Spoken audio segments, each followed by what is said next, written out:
Hello everyone, so today I'm going to be asking the question, so what is Lies of P? Which is something you may not know that I'm currently playing because surprisingly there's actually like no title at all on this main menu. Normally like these type of games normally have some form of title or something about, but no, instead it has like this mechanical clock doohickey thing, which I assume might be a puppet heart or whatever. But yeah, so I'm currently playing Lies of P. This is a game developed by NeoWiz Games and is developed by Round 8 Studios, which, as far as I can see, had only made one other game, which is some sort of South Korean MMO, because they're both a South Korean company. And this is their second game, and from all that I've seen, this has really massively popped off in terms of how it's come about. It's essentially kind of their answer to Bloodborne with a bit of a hint of Elden Ring mixed in. It's kind of a mixture of both. I feel it's a game that takes a lot of the good aspects of Bloodborne and takes some of the more bad aspects of Elden Ring. But those type of things I'll get into when I get into it. But yeah, essentially it's a Souls-like game. But something that I will say right off the bat, it's a Souls-like game that is actually enjoyable. And it feels well made. It doesn't feel just like a cheap imitation along the lines of, say, something like the first Lords of the Fallen game. So before we jump in and start showing everything, first of all, we're going to pop into the settings, we're going to check it all out and all things like that. I would like to say that this is indeed a really good PC port. It's unfortunately quite rare to say this now, but this game is a great PC port. Apart from the fact that I have experienced quite a fair amount of crashes. I've played about 7 hours of this game so far, and I've experienced roughly around about 5 hard crashes while playing this game. 2 of them were in a very similar area, and I thought at first that it was the area that was kind of causing the issue, but then later on I had 3 more additional crashes at different parts of the game. So at that point I was like, okay, yeah, the game is just crashing. So there's a bit of a issue there with that, but other than that, it runs really nice. Like no performance issues at all. So we're looking at the gameplay options. You got the HUD. You can turn that on and off if you so desire. Blood on or off again if you want to do that. Motion blur, I always turn this off because I'm not a big fan of that setting. And guides that allow you to just see guided messages to help you out with button layouts and all things like that. In the battle section here, you got the adjust attack direction.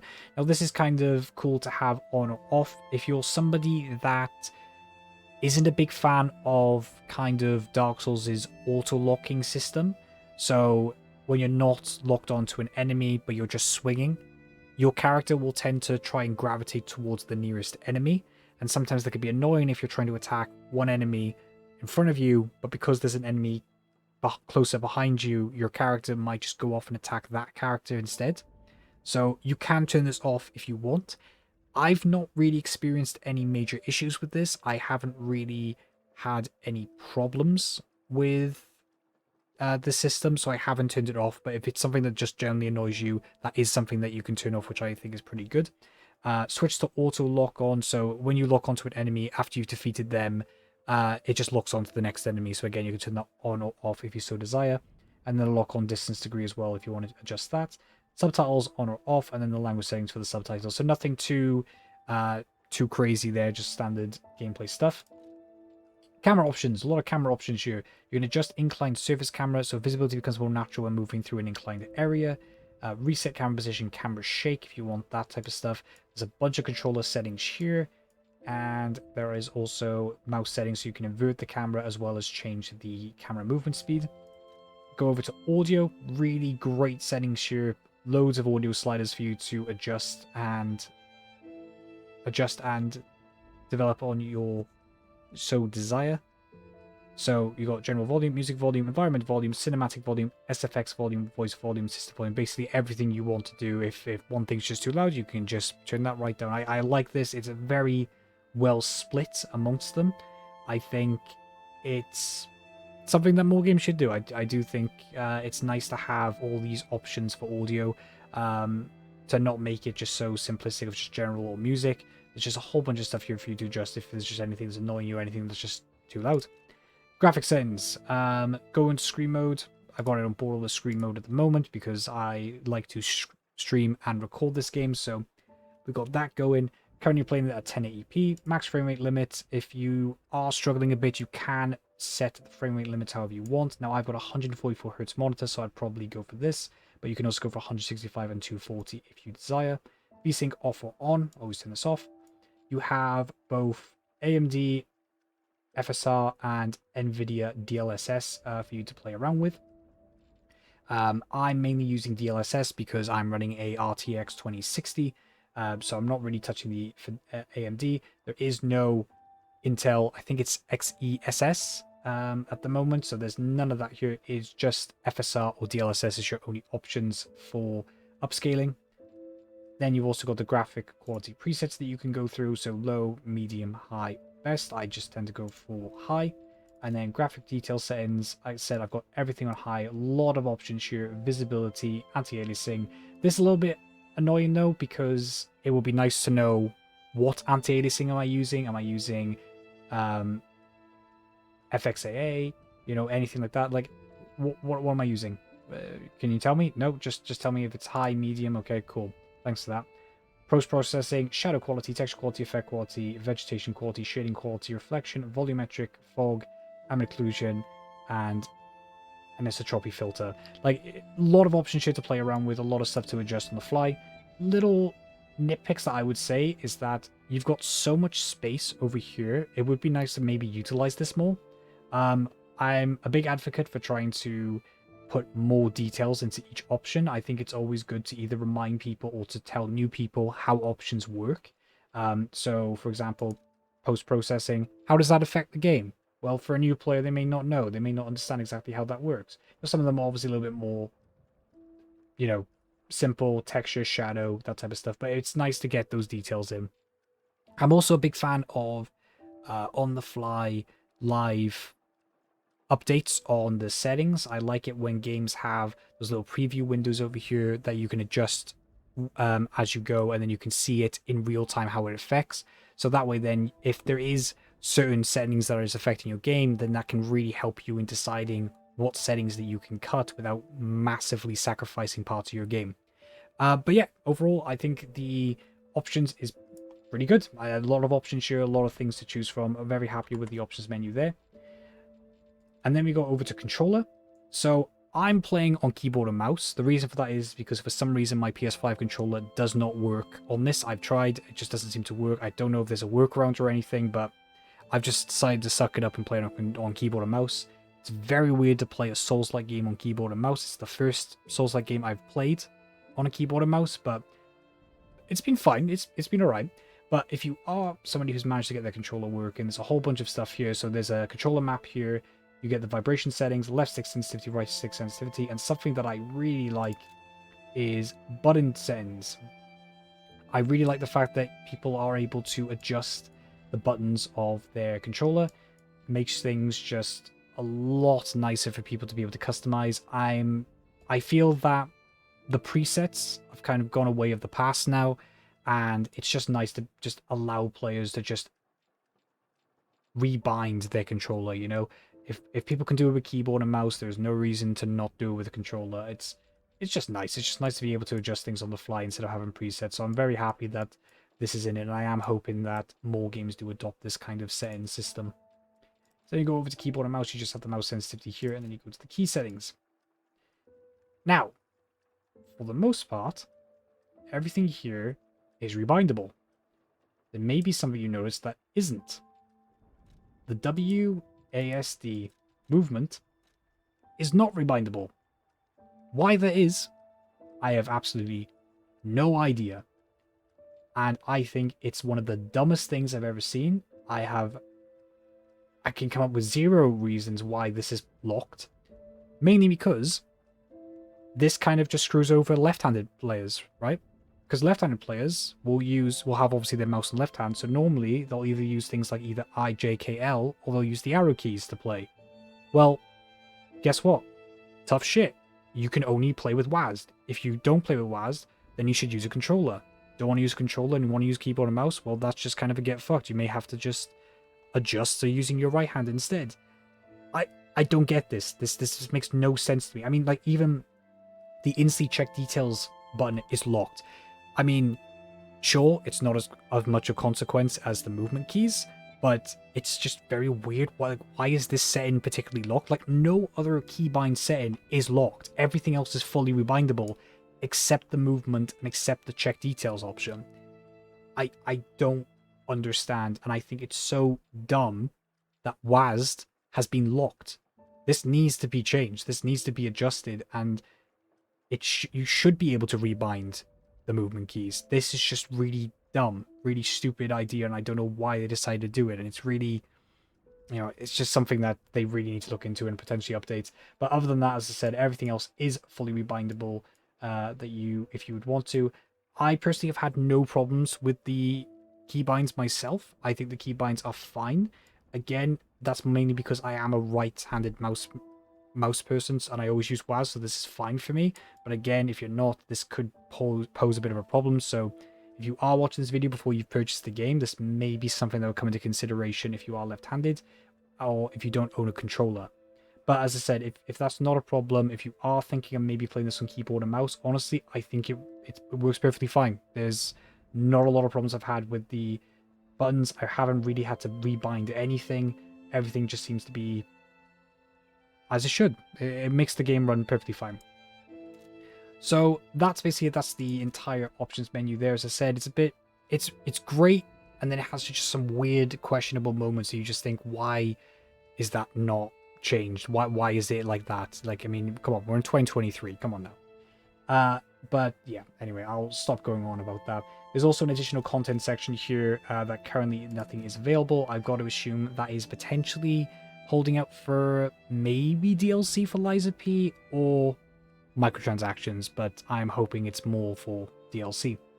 So what we'll do now is we will now jump into the game, and I will show you the hub world. Press continue. Bear in mind, one other little note as well. Be careful, because I clicked new game, and the game doesn't ask you like, oh, are you sure you want a new game? It just throws you right in, and I had to go through a whole cutscene and everything, and it's just like, shit, I thought I lost my save, but thankfully I was able to just delete that and just go straight into this one. So this is my current 7-hour run save. I'm looking quite weird, and this is kind of the hub world. This is like, as you've seen like in any Souls-like game, like the Hunter's Dream, or the like round table castle area in Dark Souls 3, that type of stuff. This is just your area to go to when you know you're safe. You can talk to this woman here, and you can level up. So again, very Souls-like.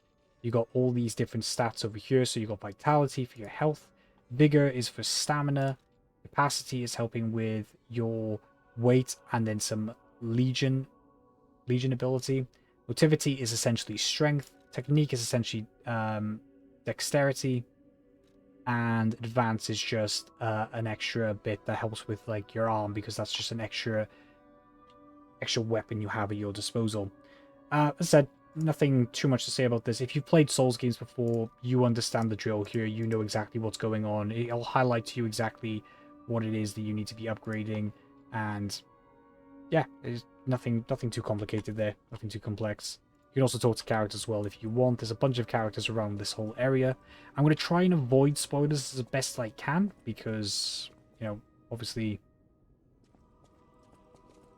well, I'll try my best not to avoid spoilers, is basically the main thing. Hopefully, like, you'll be okay with the fact that I'm about 7 hours in. I won't be fighting any bosses. I won't be doing any story quests in this video. My main thing is just showing off the gameplay and all things like that, so I'll probably just go into one of the smaller areas and show it off there. So as I said, my guy looks pretty weird. I've only recently acquired this dog head, actually. In fact, what was the one that I've mainly been using? It's been the donkey. Look at this. Look at this mask. And even got the ears just like fluttering away in the wind. It's great. So yeah, so this is my character. This game is based around Pinocchio. Oh my god. Ooh. Maybe I'll just, for the sake of this for now, I'll just take this off. There we go. See, he does not look that ugly. I've seen a lot of people make a comment to say that this is kind of just like femboy Bloodborne. Like, I guess it's kind of right. Bear in mind, I'm probably going to be mentioning Bloodborne a lot in this video because for Lies of P, it's obviously taken a huge amount of influence from Bloodborne, and that is something that I'm definitely going to be making references to. So if you're hearing me say Bloodborne a lot, that is why. But yeah, so this is Pinocchio. There is no character customization. There's nothing like that. Pinocchio is the main protagonist, and that is who you're going to be playing. There is options for classes, but it's literally just, do you want to go for a strength build? Do you want to go through a dexterity build? Or do you want to go through a balance build? That's it. There is nothing more complicated than that. Mainly because this game is heavily reliant on melee. There is no magic or range or anything like that. At least 7 hours in, there's not. As far as I'm aware, it's completely melee focused, with the exception of these arms, which are kind of cool. So I think I'll discuss about the arms first of all. So this is my electric arm. This spews out electricity. It's called the fulminous, I think. And there's some like scaling over here to show you. So depending on your build, you may want to go for certain arms if you so desire. You can even switch display to tell you exactly how things work for the arm. So for example, here it shows me that if I hold it, I accumulate electric blitz and discharge electrical shock. And I've recently upgraded it so it enables me to move while charging the electric blitz. So if I could show it off here. So I'll target this dummy here, and if I hold it, boom. So it actually doesn't display it, but at the bottom left, there's a yellow bar underneath, and essentially you can only use it a certain amount of times before it just stops working. Essentially, it's like ammo in this game, but it does refresh whenever you go to a stargazer / bonfire, essentially. So, oh, I think it shows it there. Yeah, when I hold it down, it actually goes down a bit, but because I'm in the training area, it's just regenerating for me. Okay, so the arm system is something that I haven't fully developed yet, I will admit. It's something that I'm still learning and still trying to incorporate more into my attack, because there is quite a few more to it. Oh, I can't change it here. I'll have to go leave. Actually, I think I can just go straight to the main stargazer and change it. Yeah, switch these on. So at the moment, using my different ones, I've got this is a grapple. This is a grapple one, so you just grapple onto an enemy and pull them towards you. This is just a standard arm. It literally is useless. You can't upgrade it or anything. It's the base value is its base value. There's just nothing much more to it, so you just kind of leave it. So this is the electric version of it. And finally, there's a fire version. I actually haven't tried this out. I'm just going to have a little go, since I have not actually used this. I've only just acquired this arm. See how this works. Oh, it's just a flamethrower. Ooh. Well, this is neat. So yeah, it's kind of cool. I quite like this. It's definitely a unique take on... Oh, that red attack he just did, that basically means that you can only perfect parry that or dodge it. You can't block. If you try to block, it will just go through you and kill you. So, yeah, like that. But yeah, the arm system is definitely more of a unique part of Lies of P. This is more the selling point of it, because every Souls-like game or any game that tries to like mimic the Souls formula always like to have their kind of little gimmick. Now, obviously, one of the main things is that we're dealing with puppets, we're dealing with the world of Pinocchio, but the arm system is definitely something that they've incorporated, and I actually think it's done really well. I wish the beginning arm was more interesting. I know they've done it to be like, oh yeah, this is just kind of shit, now you just have to upgrade it. But it would be nice to like sell it more, because at first I wasn't very keen on using the arms, because I was like, well, this just feels pointless. But now I've started to get the upgrades, now I'm like, ah, okay. Okay, I see what you're doing here, Lies of P. I can see what you're doing. So yeah, the arm system, pretty fun. And now, obviously, the main thing here is the weapon combat. Now, it's kind of your standard Souls affair. If you can just left click a few times and then you're getting a little combo going. You can hold right click to do a massive heavy attack, and you can also backstab characters if you want. Just like that. You may have saw there was a weird white symbol on this enemy here. So this is a... They've kind of got like a little stagger stun meter thing going on here. Oh, I just completely missed. Oh well. And because the thing is, I'm probably going to be fighting lower enemies, and I don't know if I'll be able to incorporate this mechanic, so I'm just going to show it here.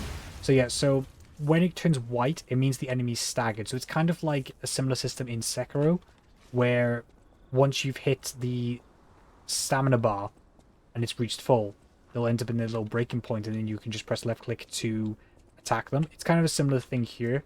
There is no meter though, so it's kind of a... You kind of just have to work it out yourself. You just basically just keep right clicking if you want. Get it down to fatigue, and then once it's down to fatigue, it leaves them open for a massive attack for you to do.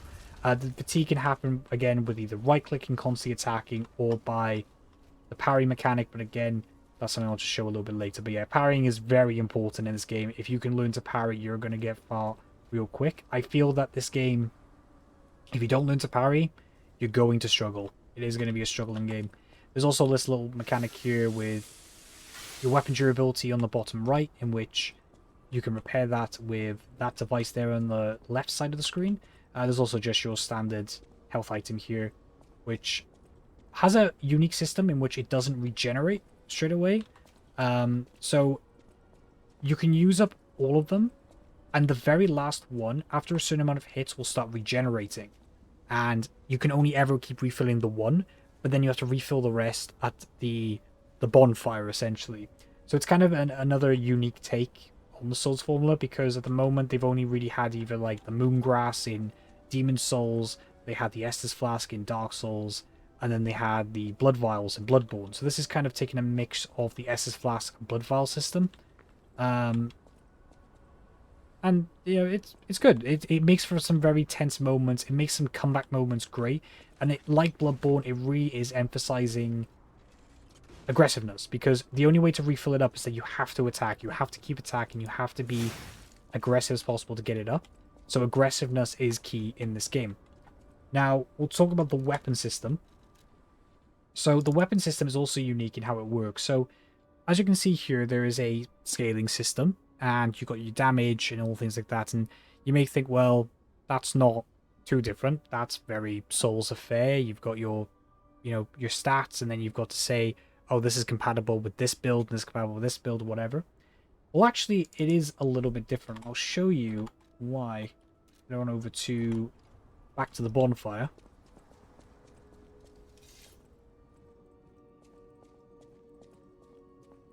Run on over.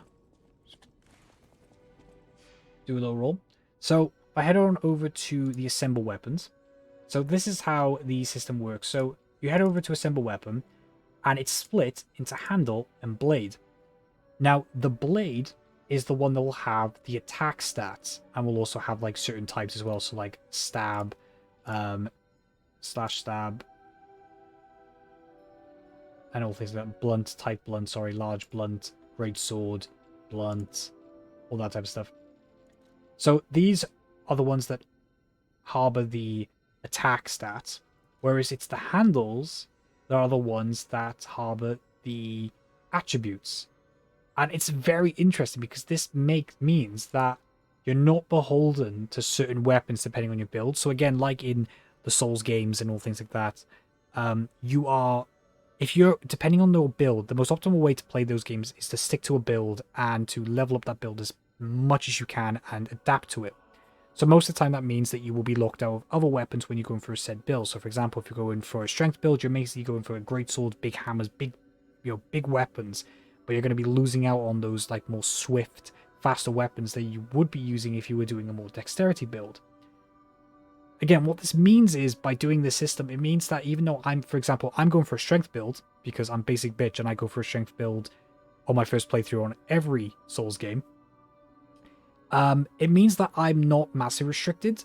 So like, for example, there are some cool elemental weapons in this game. So like this fire dagger and this electric coil head. So if I want to use them, normally in Souls games, elemental weapons are normally reserved for either, say, dexterity or arcane or anything like that, right? But in this game, it's like, well, if you want to use them, you can. You just have to make sure you've got them on a handle that is good with what you're going for. And what I've noticed is, for the most part, it seems that the smaller handles are attributed towards strength, and the longer handles are more attributed towards technique or dexterity, which kind of makes a really interesting system where that means that normally with strength handles, you're shorter, so you have to get in more, whereas with the dexterity, you can move away a bit more because there's more range, so it's kind of a... But the strength build, you are doing more damage, whereas the dexterity build, you're doing a little less damage, so it's kind of a high-risk, high-reward situation going on there. All the exception of this one I got recently, though, the big pipe wrench handle, which actually has a attributing towards B. But there's more to it than that as well. So not only do they have these things, but they also have these things called Fable Arts, these little abilities. And these abilities are what gradually, significantly help these weapons and help you decide in what weapons you may want to use. So for example, this boosted glaive blade that I've up to +4 right now, I rush forward quickly to slash multiple enemies. So I think, okay, so that's pretty good.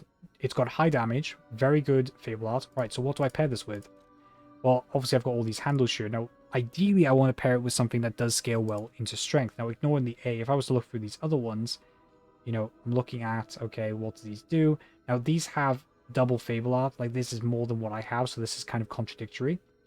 And then this one has it so that damage reduction... sorry, not that. Perfectly block the enemy's attack temporarily. Now, I find this one useless. So, for me, I don't want to use this handle because I feel that's a Fable Art I would never use. Whereas this one enables me to increase my attack for the next hit, which means that this can combo quite well with this because that's only a total of 4 Fable Arts, which I have. So while, yes, this is a longer handle, so my blade will be a little bit longer, this is a lot shorter, meaning that I'm going to have to get in more, but I've got a Fable Art that actually works well together, so that's why I built this. So if I try and demonstrate it now.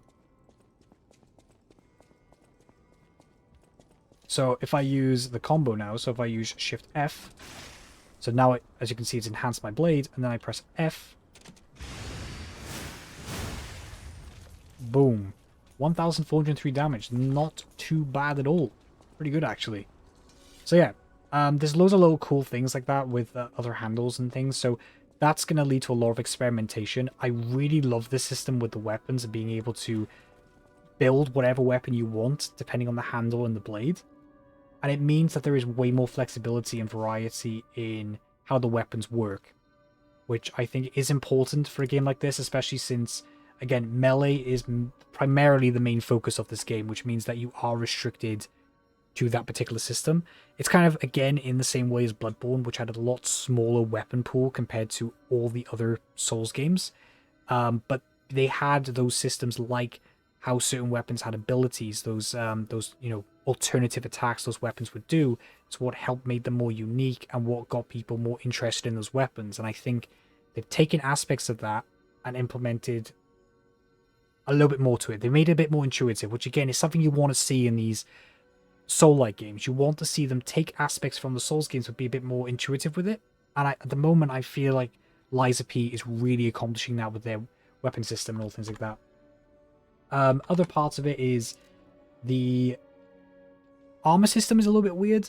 So in terms of the design, so these costumes, they don't cost, they're not anything, right? Don't cost any weight, they don't have any effects or nothing. These are just purely cosmetic, and these are what you'll be represented in. So it's not like, again, Souls games like Bloodborne and that, where depending on the armor you wear, it's how your character will look. Costumes are completely separate, and your character will look the same no matter what you equip.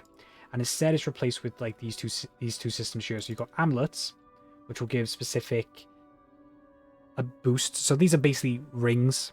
So for example, here this increases my max HP, and this increases the damage inflicted on puppets. So there's that. Then you got the defense parts, which will have different stats. This is just purely physical damage, so this is quite easy to just pick up. It's just whatever has the most physical damage. Then you have the workshops. So these are more not only physical damage reduction, but also other elements. And this is more along the lines of, okay, maybe you need to switch these out depending on what bosses, or maybe what villains you're playing against. Sorry, puppets, or what environment you're going with. You know, there's all different sorts here to try and mess around with.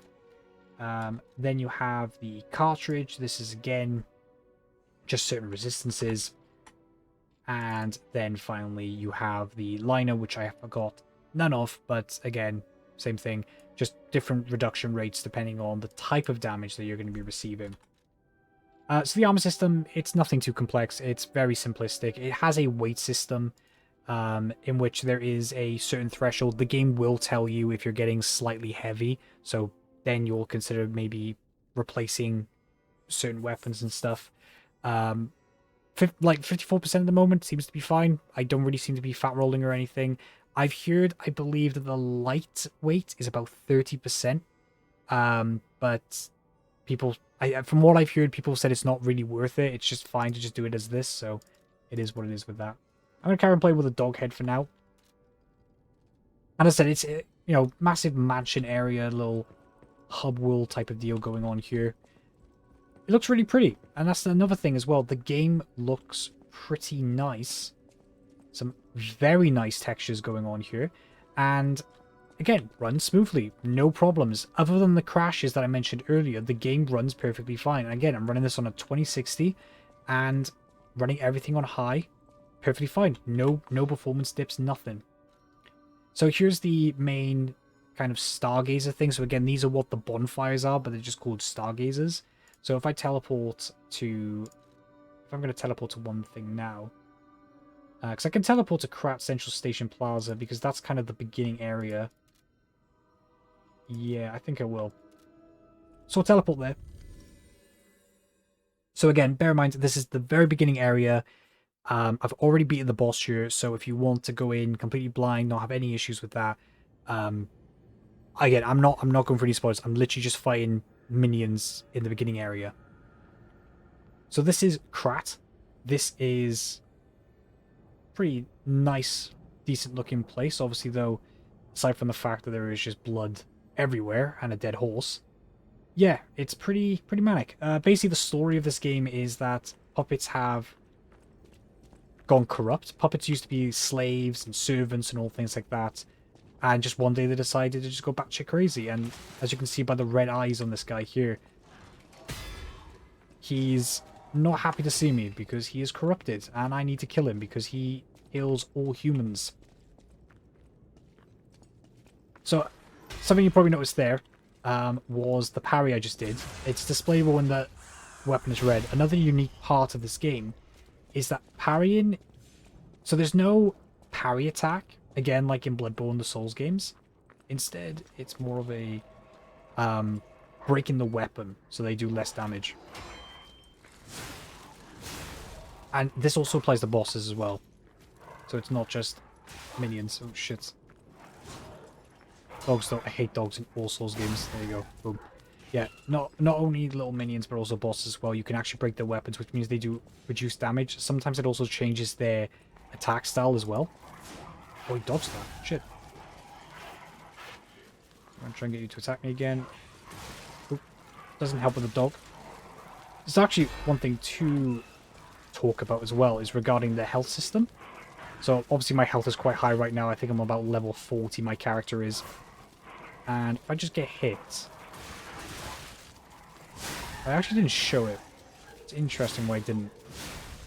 So, there should be, ideally, a system where... there's a possibility for me to get my health back. So again, very much in Bloodborne's style, is you'll lose a chunk of health, but there'll be a part of health that you can actually get back. I actually think it's about guarding. I think I need to guard to get it back. If I go, you attack me. If I guard. Yeah. So guarding in this game is reduced damage, but you will always take chip damage.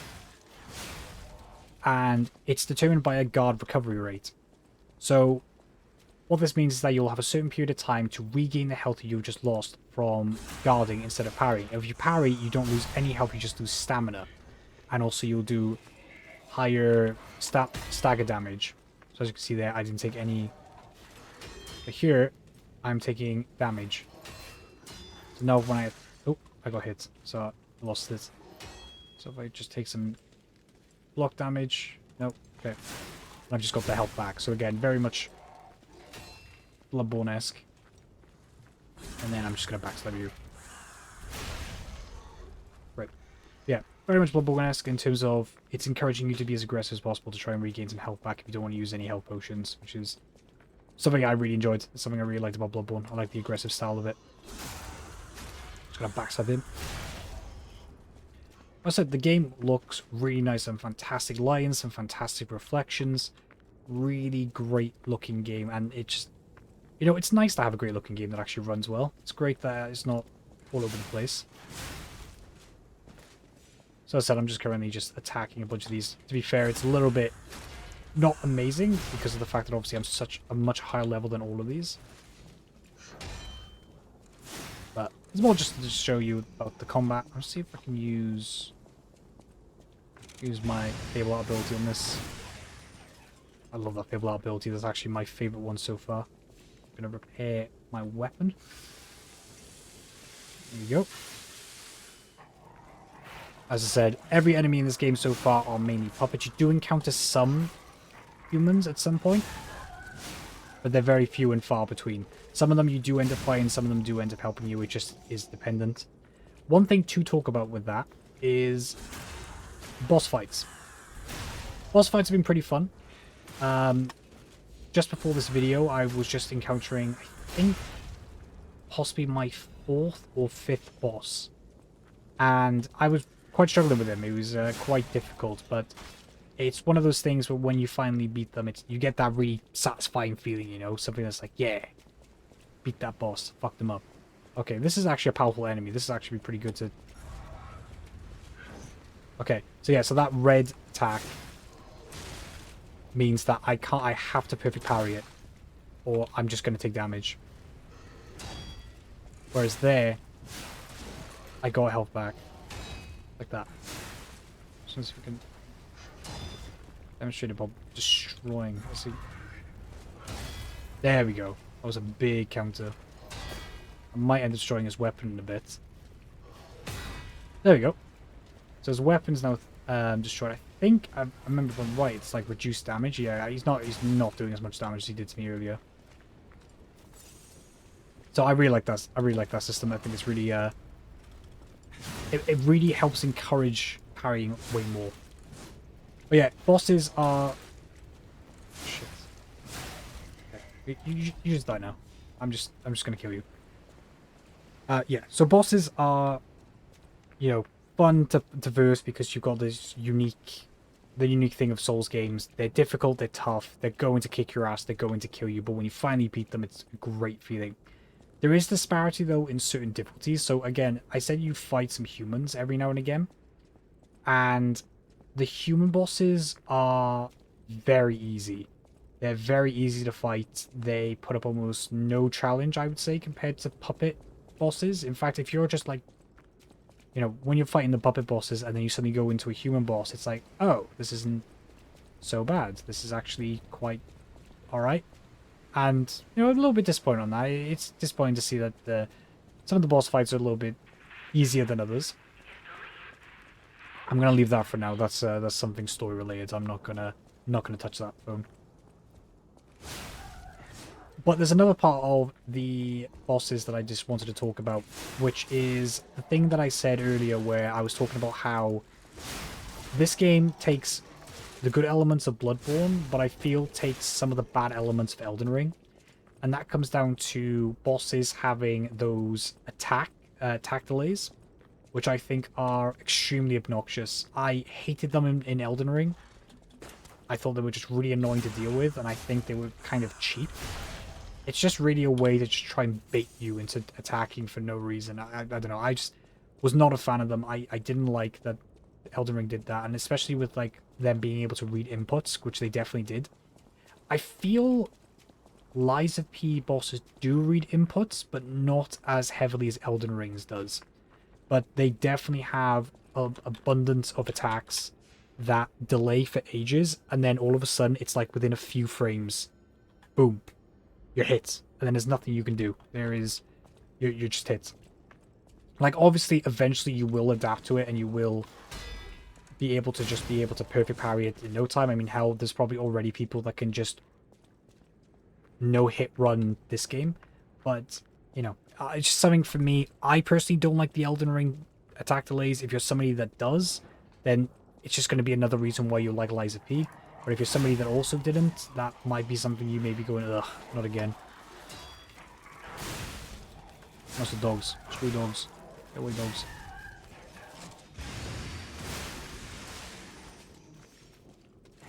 In terms of the Fable arts, I think they're pretty balanced. I don't think they're like too damaging at the moment. I don't think they're too bad. I think they're fine. I think they work well with the game, and I think the balance isn't too bad. No. Use my arm on you. Oof. Burn, baby, burn. Here we go. Another thing to talk about as well, since I'm running around here, is level design. Level design is fantastic. There's a lot of areas for you to explore. It, again, in a very Dark Souls-type fashion, has a lot of shortcut systems for you to find and to be able to get back to certain areas. I guess this won't be too much of a spoiler, I guess. But over here, if I head over here... Over here is like a boss area past there. This gate isn't open initially when you come through here. As you can see, that was the starting area back there. It's literally the first area you're going to come across. Just dodge those attacks so I didn't get hit there. And you don't open up this gate till much later. But yeah, I really like the level design of the Souls games, and Lies of P has definitely taken big influence from it, and I think they're doing it pretty well. There's also certain levels that pop up where you can actually look out and see previous levels, which again is another aspect of the Souls games that I really love. I love when you are able to look at other levels, especially in Dark Souls 1. And it's nice to see it here in Lies of P as well. It just adds like a bit of connectivity to the world that doesn't make it feel like they're just levels. It makes it feel like it's an actual world, you know? In terms of, as I said, more with the combat is very weighty. I have no issues with the combat at all. It's very simplistic, but it's a Souls-like simplistic. It's, you know, manage your stamina, you're not going to get killed. But again, it feels very weighty. Counters feel amazing and sound amazing. The sound design of the counters is great. Like that, the little ting sound. I didn't do it there. Let's see if I want to do it again. Well, even like not even hitting it has a pretty satisfying sound. Let's see if I can backstab him. And then like the sound of the backstab as well. They've also nailed that as well. Oh. Boom. Again. Nope, I failed. I'm sorry. Yeah.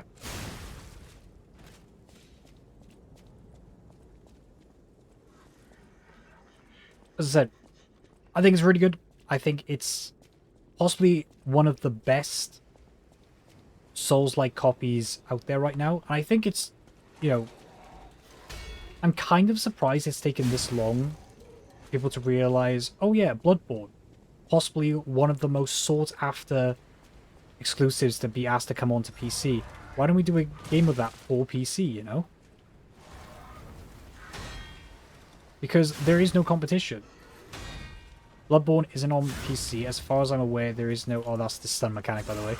I don't know if I... Actually, I don't know if I used it on him. Oh, look at that. How satisfying that was. There is no competition right now, because there is no Bloodborne. And as far as I'm aware, in terms of Lies of P, this is the... Possibly... Like, this is possibly the best iteration for a Bloodborne type game. It's great. The fact that this is these guys' second game is honestly baffling. It's genuinely crazy.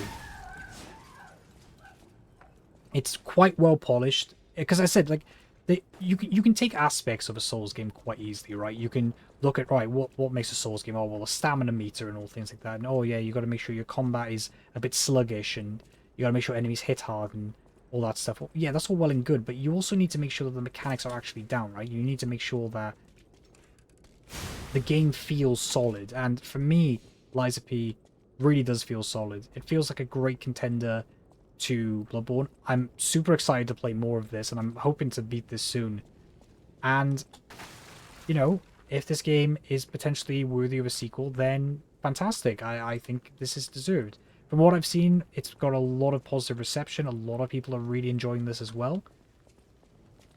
And I would say it's kind of a no-brainer, especially if you're a big fan of Bloodborne, and especially if you're somebody who's been craving for Bloodborne on PC. This is definitely kind of a game you really would want to play. Dodge you? Oh, I dodged too early. Or like again, well, even things like Elden Ring. While it's not like as fast-paced as that, because Elden Ring is definitely the most fast-paced game of From Software games. This is definitely a slower Bloodborne.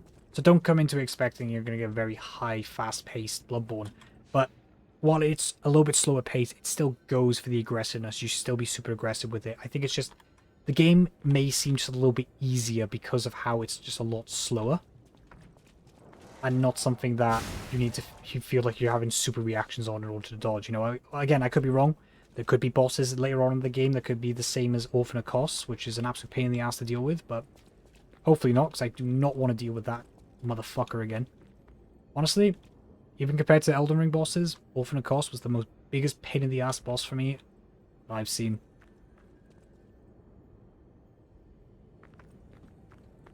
Yeah, the gameplay, really good. Really good gameplay. Story, well, the story is more prevalent. There's definitely more focus on it, so it's not as cryptic as it is for a Souls game. There's also this whole thing where, as Pinocchio, there's these, like, rules of puppets. And one of the main rules is that a puppet cannot lie, and obviously you can. So it's put into question, are you really a puppet? What really are you? Yada yada yada, you know, like all that dilemma stuff. But for the most part, you're playing something Lies of P. You're playing it for the gameplay. You're playing it for the Souls-like experience. And that's exactly what Lies of P does offer.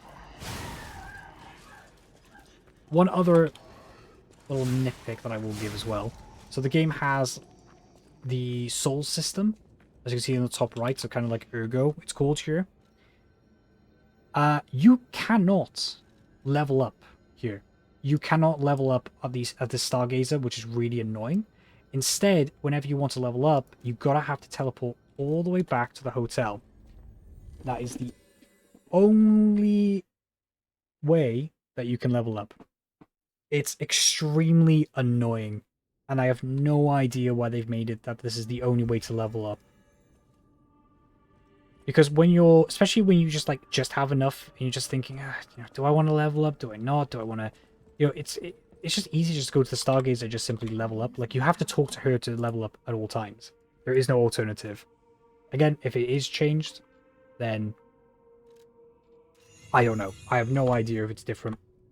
But that's something that's really weird, especially because one thing I do like about this game is that there are a bunch of vendors around here, but everything can be sorted out here if you want. So again, about changing Legion arms, upgrading them, all that stuff, assembling them. So that can be done here, but for some reason leveling up is an issue. That's just I don't really get why leveling up is for some reason not something that you're able to do. But there we go. So yeah, that's basically Lies of P.